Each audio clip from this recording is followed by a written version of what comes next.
Hi everybody, this is Dino Chris from Prehistoric Facts, and this is a special episode. I'm going to take the risk of actually doing 3 prehistoric animals, and we'll be talking about Alamosaurus, Saurophaganax, and Tanystropheus. So let's actually get started right here, and I'll do these as quick as I can. Alright, first one, Alamosaurus, and of course, name of the animal in Greek or Latin is Alamo lizard. Fossils found in North America, of course. Late Cretaceous, 70 to 65 million years ago. Up to 60 feet long and probably weighed between 50 to 70 tons. It's a herbivore, and basically it's a sauropod. And the unusual thing about Alamosaurus is that it's a titanosaur, but most titanosaurs are actually found in South America, Africa, some parts of Europe, and even Asia.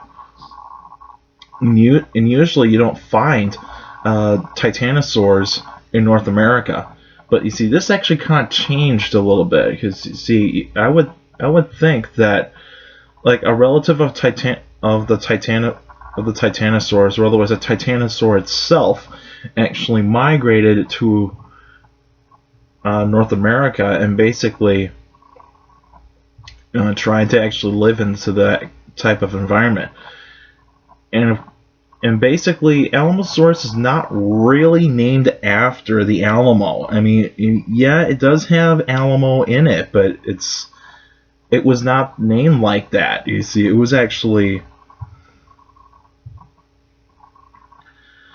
named after the formation of where it was found in the Ojo Sandstone Formation in New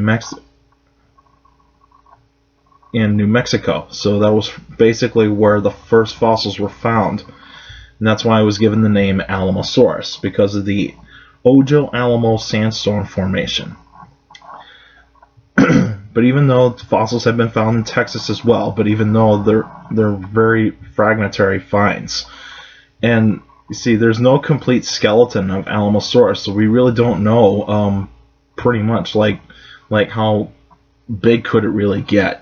But even though late Cretaceous sauropods probably didn't get very big, and also they were very rare at that point, so pretty much. But even though the only predator that could actually attack it is Tyrannosaurus rex, the southern form of Tyrannosaurus rex. The southern form would probably behave very differently than the northern form, where basically the northern form probably would actually just hunt down ceratopsians and even hadrosaurs. The southern form probably still hunted ceratopsians and hadrosaurs, but even though it probably could go after Alamosaurus if it needed to. And pretty much Alamosaurus, of course being a sauropod, very slow, and it would use its size as a defensive weapon, and also it would use its tail for a second line of defense. And of course, extinction with Alamosaurus, same way that actually happened at the end of the Cretaceous. Basically, giant meteorite crashed into Earth and basically set off numerous events that actually pretty much wiped out the dinosaurs. It didn't wipe out the dinosaurs entirely in one day. It actually probably went on for like many years. Could have been like 10 years, could have been 500 years, could be 1,000 years, or could have been a million years. But even though that's the mystery of the KPG extinction. So, alright, and the next dinosaur I am going to talk about is called Saurophaganax. And a lot of you actually have seen this dinosaur in the television program called Planet Dinosaur. And basically, Saurophaganax is almost like a giant version of Allosaurus. And basically, Saurophaganax in Greek and Latin means greatest lizard eater, given the name Saurophaganax. Fossils found in North America, late Jurassic, 155 to 150 million years ago. 40 feet long, probably weighed 3 to 4 tons. And carnivore, of course. And the interesting thing is, the Saurophaganax, there's no complete specimen. And basically, The only pieces that I know of Saurophaganax that have been found are pieces of the skull, some vertebrae, and I think part of the pelvis, if I remember correctly. There hasn't been a complete skeleton, and that's why scientists have to use Allosaurus a little bit more often to actually figure out like what the bones might have actually looked like on Saurophaganax. And Saurophaganax is a larger relative of Allosaurus. Now the question does become, is Saurophaganax like a larger version of Allosaurus? That has been up in the air for a few years, but even though there are a lot of scientists that say that Saurophaganax is its own species, but even though there's still a lot to be figured out here, is whether or not Saurophaganax would actually have been a larger version of Allosaurus, but that's always up in the air. So, and of course, Saurophaganax would have actually hunted down the large sauropods, so it was big enough to hunt down some of the large sauropods, considering that it probably would have hunted juveniles of Brachiosaurus, it probably would have hunted Camarasaurus, even it probably would have took on an adult Camarasaurus if it had to. And probably would have attacked the Diplodocids like Apatosaurus, Brontosaurus, and even Diplodocus itself. And I think that's would have been the main prey item for Saurophaganax would have been. Even though Allosaurus could actually do that as well, but even though Saurophaganax, due to its size, probably was not as fast as Allosaurus. And let's be clear about that. When you're big, you actually are going to be slow. You are going to slow down. So pretty much, basically, that means you weigh a bit more than your counterpart, which is smaller, but even though is lighter weight and can actually run much faster. And so Saurophaganax would have been relatively slow in terms of speed. So it probably would have maybe have actually gone to a top speed between 15 to 20 miles per hour, same thing as a Tyrannosaurus Rex. But the question does become, would Saurophaganax actually be the largest carnivorous dinosaur that have ever lived? Technically, no. Because you see, Spinosaurus is considered to be the longest dinosaur that has been found. Doesn't really mean it's the largest. But the tallest carnivorous dinosaur would actually be Giganotosaurus. Giganotosaurus would actually be the tallest carnivorous dinosaur out of all the large theropods.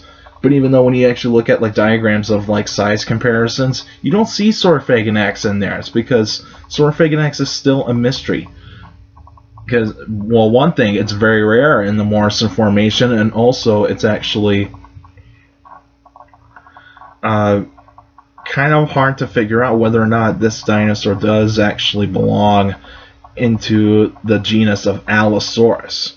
Could this be actually a really large specimen of Allosaurus? Now, they did use some parts of the Allosaurus skull to actually make it look like it's Allosaurus, but even though, we still don't know.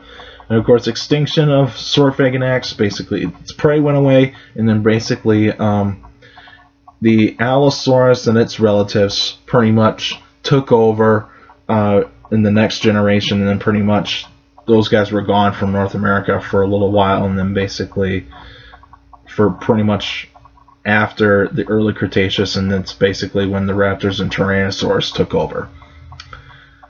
And the next dinosaur that we'll be talking about is not dinosaur, excuse me. It's not a dinosaur. I rephrase that here.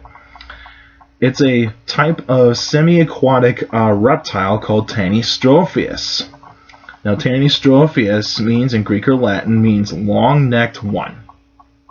Kind of a interesting way to name a creature that way. Fossils have been found in Europe, late Triassic, 215 million years ago. About 20 feet long, probably would have weighed between 300 and 500 pounds. Probably was a fish eater. And the distinguishing characteristic of Tanystropheus is its long neck, and basically there's only 10 bones in the neck. Can you believe that? Because I mean, when you look at the sauropods, they have a lot of neck vertebrae. Some of them actually have almost 20 vertebrae in the neck. But when you actually look at Tanystropheus, some of the neck vertebrae is elongated, so pretty much Tanystropheus would have probably not have done like the curved neck feature like you see like in swans, and also in old artist renditions of Tanystropheus in like the ocean, or otherwise standing on a rock on the shore and basically trying to snatch a fish out of the water. Now, Tanystropheus could possibly swim. It probably did have webbed feet, and it probably did swim very well. Tanystropheus has appeared in one television series, in the Chased by Dinosaurs series, but even though it was called Chased by Sea Monsters, into the sixth deadliest sea, into the Triassic. And basically around it would have been Nothosaurs, which are relatives of Pliosaurs and Plesiosaurs. And also you got the giant Ichthyosaurs. Now, Ichthyosaurs during the Triassic have gotten huge. And that's how they actually started off. Is they started off huge, but then they got a little bit smaller, and then pretty much kind of some of them did get big again. And when you look at Tanystropheus, it probably has a diet of fish, and it does have needle-like teeth, interlocking, and that's pretty much what actually be used for, is catching fish.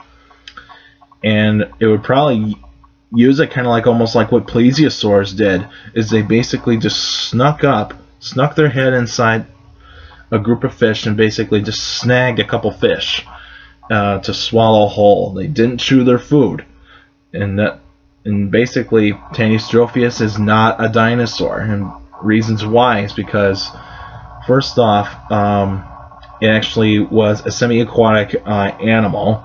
Probably lived in the ocean at some points, and also it didn't walk like dinosaurs, because dinosaurs would actually have very straight legs, basically, and they would actually have their legs underneath their body, whereas Tanystropheus, its legs are off to the side and basically would actually walk like a reptile with the side-to-side motion, not the straight forward type of motion that we see in dinosaurs.